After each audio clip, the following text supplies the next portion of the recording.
안녕하세요. 사요마요입니다. 2025년 새해가 밝았습니다. 새해 복 많이 받으시고 하시는 일 모두 잘 되시길 기원하겠습니다.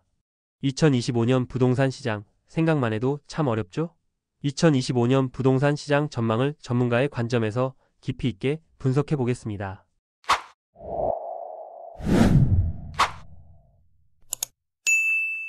참고로 저는 국내 금융기관에서 부동산 PF 관련된 업무를 수행했었고요. 현재는 부동산 전문 세무사로 활동하고 있습니다. 최근 부동산 시장의 과열과 가격 상승이 끊이지 않고 있지만 그 뒤에는 여러 가지 불안 요소들이 숨어 있습니다. 그럼 부동산 시장의 방향성을 함께 알아볼까요? 우리는 지난 10년 동안 돈이 넘쳐나는 시대를 경험했습니다. 저금리와 정부의 유동성 공급 정책 덕분에 자산시장, 특히 부동산 시장은 폭발적인 성장을 했죠.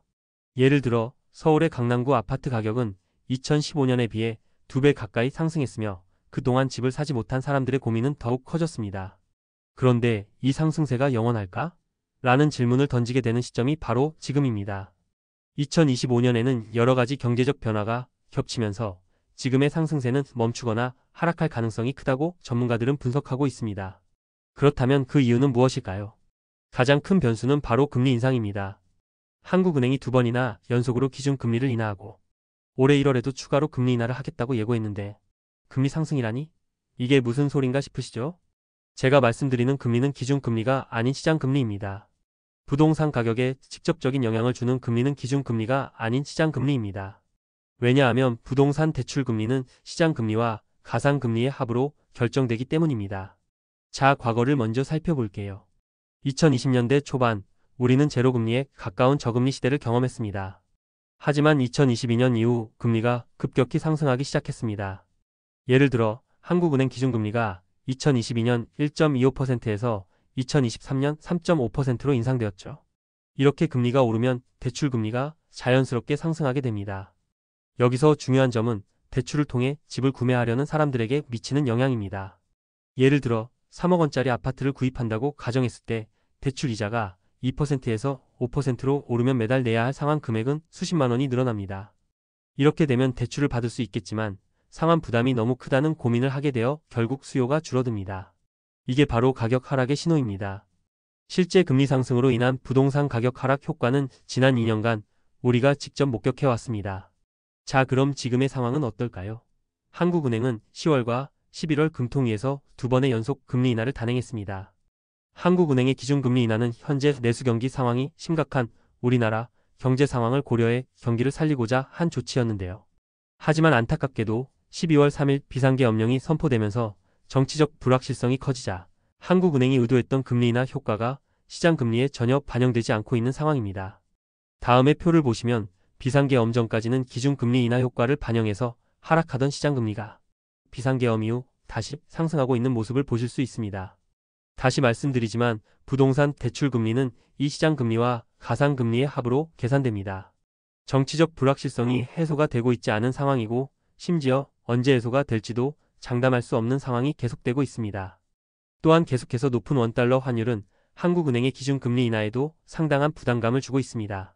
일반적으로 환율과 금리는 방향성이 같아서 지금처럼 환율이 높을 경우 금리도 올려야 하는 압박이 생기는 것입니다. 이러한 상황을 고려할 때 한국 경제에 대한 기대와 심리를 반영하는 시장금리도 낮아지기 어렵다고 보는 것이 타당합니다. 2025년 다가온 한국의 경제위기 상황에서 경기를 살리기 위해 정부의 재정지출 증대는 불가피하며 추가적인 재정지출을 위해 국채 발행이 증가하고 이에 따른 시장금리 상승은 이미 예견된 미래나 다름없습니다.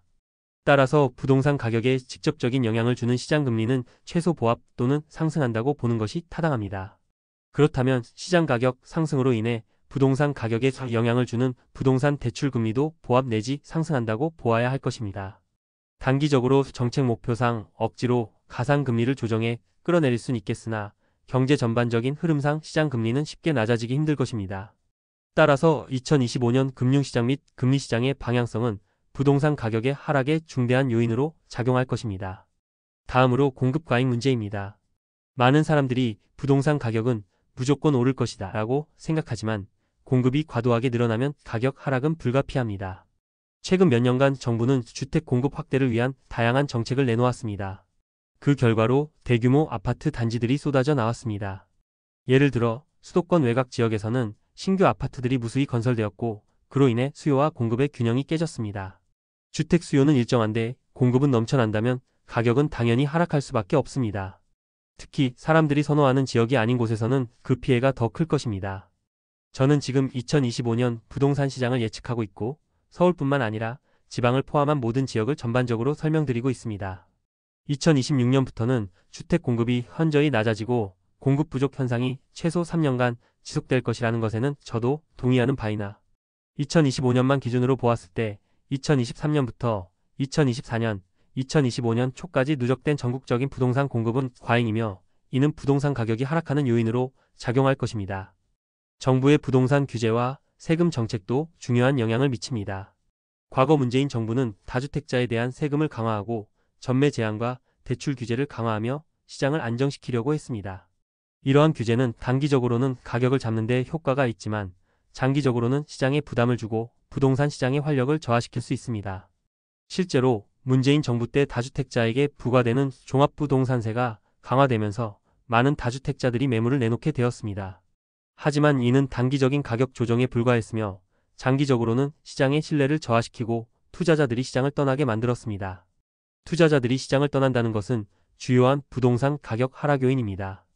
2025년 대한민국은 민주당으로 정권이 교체될 가능성이 매우 높은 상황입니다. 민주당은 과거부터 부동산 규제, 특히 다주택자 규제를 하는 부동산 정책을 펴왔습니다. 정권이 교체된다면 다시 한번 부동산 규제 및 세금이 강화될 것이므로 부동산 가격이 조정받을 가능성이 높아진다고 하겠습니다. 한국의 가장 큰 문제 중 하나는 바로 인구 감소입니다. 2020년대부터 출생률이 급격히 감소하고 있으며 이는 주택 수요에 직격탄을 날리고 있습니다. 특히 2030 세대의 첫집 구매 수요가 줄어들고 고령화 사회로 인해 주택을 소유할 여력이 부족한 세대가 많아지고 있습니다.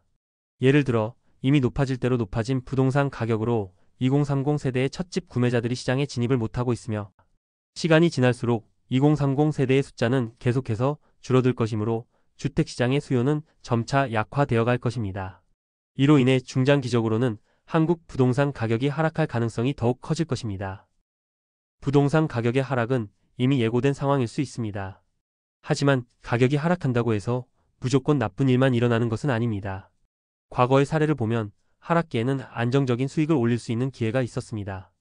2008년 금융위기 때처럼 가격이 하락한 후 주택을 저렴하게 매입해 안정적인 수익을 창출한 사례가 많았습니다. 2025년에는 하락기에서 어떤 지역이나 분야에 투자할지에 대한 전략을 잘 세운다면 부동산 시장에서 새로운 기회를 잡을 수 있을 것입니다. 자, 지금까지 전반적인 2025년 부동산 시장 전망에 대해 말씀드렸습니다. 다가오는 2025년은 우리 모두가 쉽지 않을 것이다, 어려울 것이다 예상하고 있습니다. 2025년에도 저사요마요와 함께 현명하고 슬기롭게 이 어려움을 헤쳐가 보도록 하겠습니다. 오늘의 영상이 유익하셨다면 구독과 좋아요 부탁드리고요. 더 많은 부동산 분석과 정보가 필요하다면 댓글로 남겨주세요. 앞으로도 제 경험을 활용해서 더 많은 정확한 분석을 들려드리겠습니다. 감사합니다. 또 뵐게요.